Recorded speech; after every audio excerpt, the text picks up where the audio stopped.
I'm Dr. Hansa Bhargava, Senior Medical Director for WebMD, and welcome to the special program, The Doctor's Dilemma of Overcoming Burnout. This is part 2 of our discussion with Professor Lobsang Tenzin Negi, Executive Director of the Compassion Center at Emory University. Let's get right to it. The other tool that you talk about in your course is the nurturing moment. And again, I think that's just such an interesting tool to help our mindset. Can you tell us a little bit about that? Yes. So nurturing moment is a way to kind of connect to a certain individual, if you will, or ideally an individual from whom you have received some form of kindness. Or if that, nobody comes to mind, even like a place or the certain activity where when you are engaged in a certain activity, like, the playing piano or the certain music or the different individuals have this kind of, strength in certain activities, and if we could take time in our everyday life, just a few moments to simply connect with those moments, that can actually help us down-regulate our distress, our stress, and regulate our body and mind, so that when the body and mind are more regulated, that's where that we can function well. We can also interact with others better. So in terms of nurturing moment, it's a way to ground yourself when you're at a high stress level, or possibly to ground yourself in your daily life. But it could be a person, it could be a place, it could be a place where you feel warm, loved, or even just calm. Literally, you can see, if our amygdala is on fire, when we are feeling, unsafe and, afraid and agitated, by attuning to that moment of safety, we could literally, think of this as kind of putting water on that fire, calming the amygdala. And that translates into more bodily calm, bodily resilience, more regulated. So it's truly not just the mental, but also the physical. And I like the what you just said about the amygdala on fire. Also, for the doctors, nurses listening, it might almost be like an arrhythmia, where your heart is beating too fast or too loudly, or and we almost have to push it back into its normal rhythm. Would you agree with that? Exactly. Yeah, okay. Absolutely. Our feelings of anxiety, fear, worries, these are not just abstract thoughts, right? When we experience certain emotions, like whether it's anger or fear, that sadness, they actually alter our internal physiological states. Learning to attune to our own internal changes, physiological, where the heart is beating fast, our breathing is getting shallower, or that heart just tightening, or our fist, if it is kind of getting tighter. People experience these kind of stresses at different parts of their body. But if we are better, attuned to our own inner changes, then we have the opportunity to, in those moments, to apply these techniques, the tools that we have to just taking, it doesn't need to be like taking 15-20 minutes. It's just literally a minute, that's where one can just simply close our eyes or not, but just take a moment to connect, recall that moment, that place, that resource, and literally that can help us calm our bodies and mind. So your course encourages healthcare workers to diagnose this and then to treat it with the tools that you're talking about, right? To ground yourself. Exactly, yeah. Okay. So it's when you think about compassion training, it's a form of meditation. You could call it meditation. Sure. So therefore, we can have this capacity to see others, those around us, to attune to what's happening, what are their needs, what is happening to them.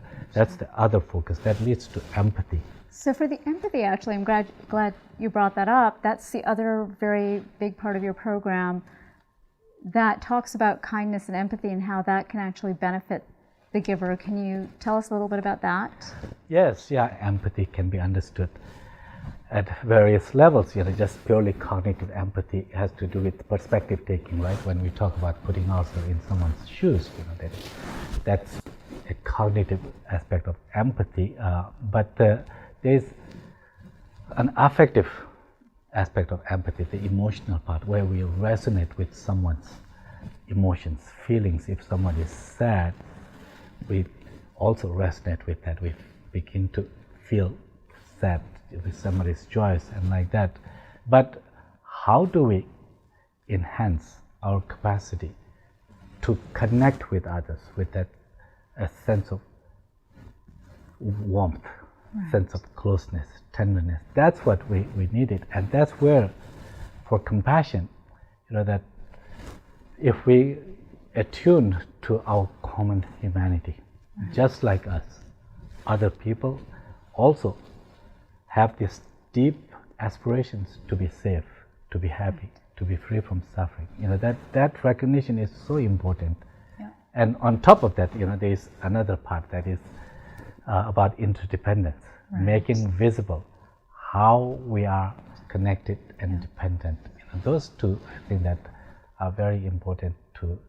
Those are some really good modules, and I think what I've read about in your literature is that when you do that, you actually feel reconnected to people, and it shifts your perspective. You understand that you're not the only one that has these sufferings. So not only are you more giving, but it actually can benefit you as well. But as you talk about in your course, that all starts with self-compassion. So if you're not in a well zone, it's very, very hard to do that. And I think our healthcare workers right now may not be in that well zone because of everything that they have been dealing with. Yeah, I think it's a very demanding environment where healthcare workers have to be day in and out. That the people who are struggling to be with them, it's not easy. So obviously, when confronted with the suffering around, it can't wear you down. Yeah, so that's why I think that it's very important to connect to those kind of inner resources, where we can have that sense of safety. And I think as I was saying, that one of the contributors to burnout is depersonalization, right? This inability to connect, have a meaningful connection with others. And I think, we know today, from the advances in neuroscience, for example, the neuroplasticity, our brains can, learn, can grow, can change, even in our adulthood, in response to our experience, our perspectives, and like that. So in the compassion training, that as we can attune to, and we can make visible, as we can better understand how, our own needs, that actually they come from others, how we are interdependent, that leads to that sense of meaningful connection. When there is a meaningful connection, that obviously then, whenever the opportunity is there, we will respond to someone's needs and situations differently. So just, some really short, and very simple interactions, just engaging in, a minute or two of conversation with the patient, that can change. And then we know from the research in the medical sciences today, when physicians, the nurses, have that meaningful connection established with the patient outcome is better. And we have a whole book written about that, called Compassionomics, right? Yes, the Compassionomics. It's it really kind of presents the research in the last 2-3 decades, showing that compassion really matters. But compassion not as some kind of religious, value that it comes from somewhere, but compassion, our own this inborn capacity to connect. Thank you so much for all the work you've done in this. It sounds like there's so many modules that are so important to help us with our resilience. You talked about nurturing moments and self-compassion, the interdependence on others, and then of course the connection. I really appreciate all the time that you've taken for this today. Is there anything else you'd like to add for our workers who, have been suffering for a long time, doctors, nurses, other healthcare workers, but now have also been dealing with COVID, which seems to be a relentless stress that's not going away anywhere soon? I really want to express my appreciation for the healthcare workers, because when you think about compassion, I talk about compassion, I train in compassion, often I feel kind of talking about compassion to the healthcare workers is like, somewhat kind of uncomfortable, because the healthcare workers embody compassion.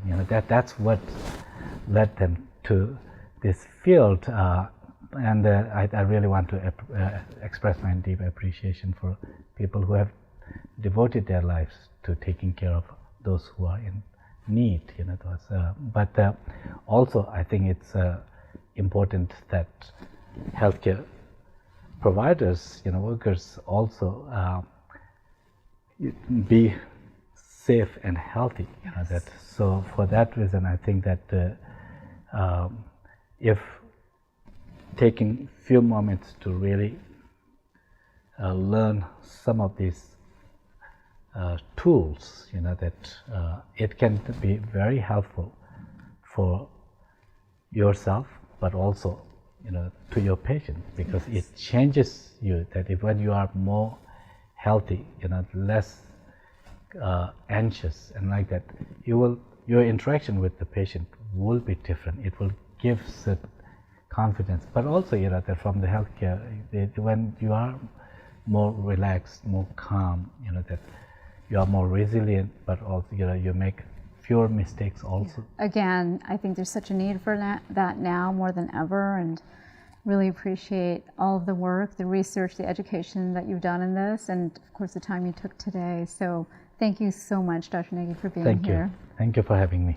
Thank you for joining us with this program on the importance of self-compassion, the nurturing moment, and CBCT in combating stress and fatigue. We hope this discussion has helped.